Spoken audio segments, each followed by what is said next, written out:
season if he does indeed clear waivers. This would be the first player to sign with an NFL team as an undrafted free agent and then return to college. Let's listen to Pete Thamel with more context to the story and how the SEC may respond to this.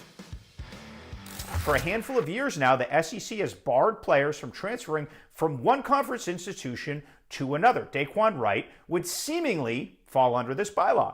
As of Friday, no one was quite certain if the ruling of in-state court in Louisiana allowed the SEC to enforce the bylaw or if the ruling encompassed it. So that determination will likely be made in the next few days. There's also this: Daquan Wright is not transferring from Ole Miss to LSU.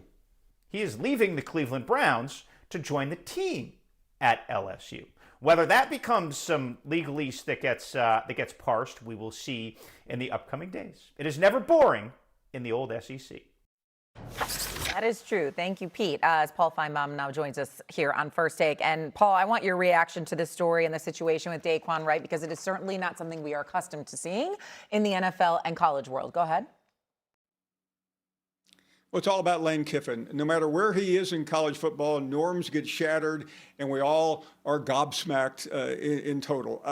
This is just the way college football rolls these days, and I don't want to waste the audience's time with all the legal ramifications, but right now, everyone in the SEC isn't waiting to hear what Lane Kiffin says or the Cleveland Browns.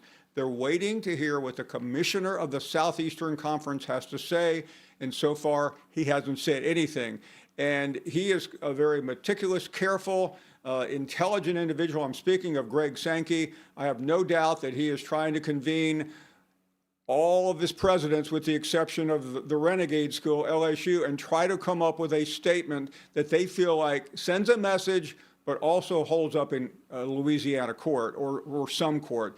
I remember the Sorsby situation about 6 or 8 weeks ago. Everyone was outraged, and finally the Big 12 came together and figured out a way out. That's what the SEC has to do. Or I don't want to say college football is no longer as it has ever been, because that was long ago, but it's not recognizable if you got a player who was on the Cleveland Browns roster last week show up in a uniform next week for the LSU Tigers. LSU is playing in the face of the SEC, and it's up to the SEC to figure out how to stop them. In basketball, too, Will Wade is trying to get a bunch of guys from the Euro League eligible. Like, they are trying. Paul just said renegade team. Yeah, that's the way to put it. Shamelessness is a skill in college sports, and they got it in Baton Rouge. And so I think that it is up to Greg Sankey to figure this out. I think that the argument that he's not transferring from one SEC school to the other because he made a pit stop in Cleveland is ridiculous. You cannot add in an NFL team into the transfer portal and say they were transferring from there. That's not how this happened.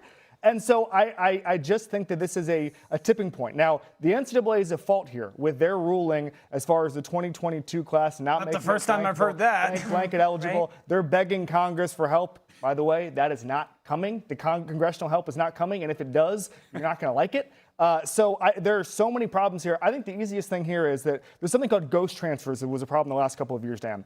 And it was guys who are outside the portal just switching schools. You could just say, hey, in April, I'm just leaving. I'm going from Xavier Lucas being an example, Wisconsin to Miami, without ever going to the portal. Because legally, there's nothing you can do to prevent a student from switching schools. Right. So what they ended up doing in the NCAA is saying, hey, we're going to punish the coach who takes the ghost transfer. We're going to suspend him, I think, for half the season. We're going to fine them. And it was such a severe sanction that nobody tried ghost transfers this offseason.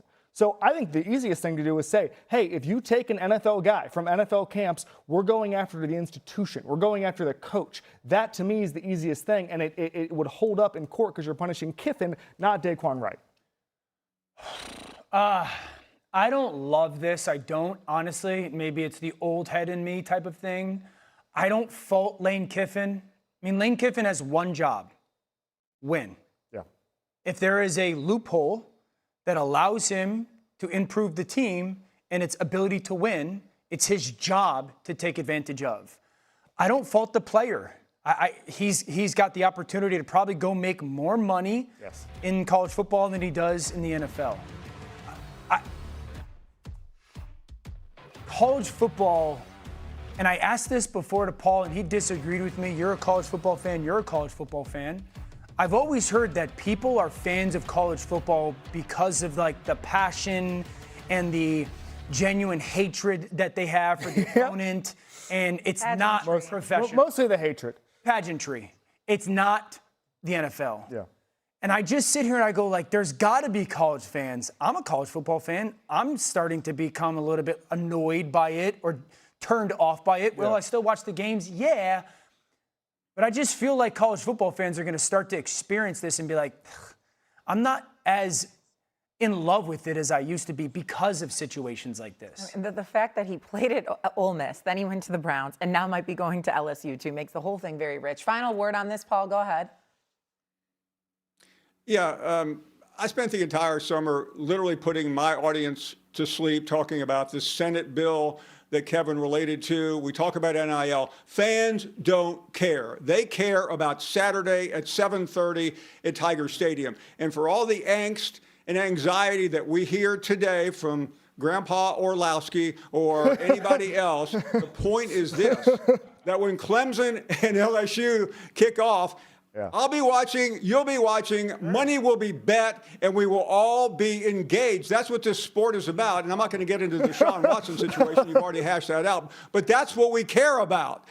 There's no ideology in college football. It's about winning. And if I hated your team last week because you had an illegal player in my mind and he's now on my team, I love it. That's just the way it is. You're part of the problem. He is a little bit part of the problem. By the way, Daquan Wright did not play at any of the preseason games for the Browns. He hasn't practiced in about a week for them. I do think he's recovering from an injury, but nonetheless, he hasn't actually played in any Browns games, so let's keep that. And I'm not saying it makes sense. I'm not saying this is what I would do, but I am not surprised, as other people are, that Deshaun is the guy. I am shocked. I feel awful for the fans of the Cleveland Browns. I have no idea how you could witness what you witnessed in that press conference and it not be a part of your evaluation and decision. I think the world of Todd Monken. I think he's a great coach. I think the world of Andrew Berry. I think he's put together really good football teams. I have no idea how they can make this decision. I said if this was strictly a football decision, strictly football, 50-50. Start the guy you want. I'd be fine with it. Last week, I thought in preseason week 1, Deshaun played better than Shador. Week 2, it wasn't even close. Shador was markedly better than Deshaun. The performance this past Saturday by Deshaun was not good. It was candidly very poor. To have him have that interaction and make the comments that he made in a town, and Kimberly, you could speak to it better than I can, but like in a town, in a city, in a football fan base and franchise like Cleveland, and to sit there and be like, don't boo me, and it's more than just performance, the tone-deaf element of that, and then to name him the starting quarterback less than 48 hours out of it, I truly feel awful for that fan base because you can tell the fan base really likes Shador and wants Shador. And whatever reason why, I don't care. They don't with Deshaun. I'm shocked. I thought there was no way that they would name him the starting quarterback. All right, really quick, Kevin, before you go here, let's hear that sound that we keep referring to from Deshaun Watson. This came after the preseason game over the weekend. He was booed heavily when he took the field. Now, he didn't play well, but nonetheless, this was his reaction to the boos that he heard during the game. Here's Deshaun Watson. I think the whole world knows it has nothing to do about the performance. It's a little bit personal than that. So I think it's a disrespectful thing. Last time I played on this field, I tore my Achilles. And that same fan base, they cheered when I got hurt. So does that have to do with, what does that have to do with anything about performance? When a person get hurt, especially for your own city, and they cheer, it's a mental battle every day. You know, I feel like I get more love on road games than I do home games. So if it is my spot and he does make me the name, maybe it's 17 away games then. I don't know. Does any of that make you regret coming here? No, I don't regret anything in my life. All right. There's a lot to unpack there, a lot of words that were said. One thing that I want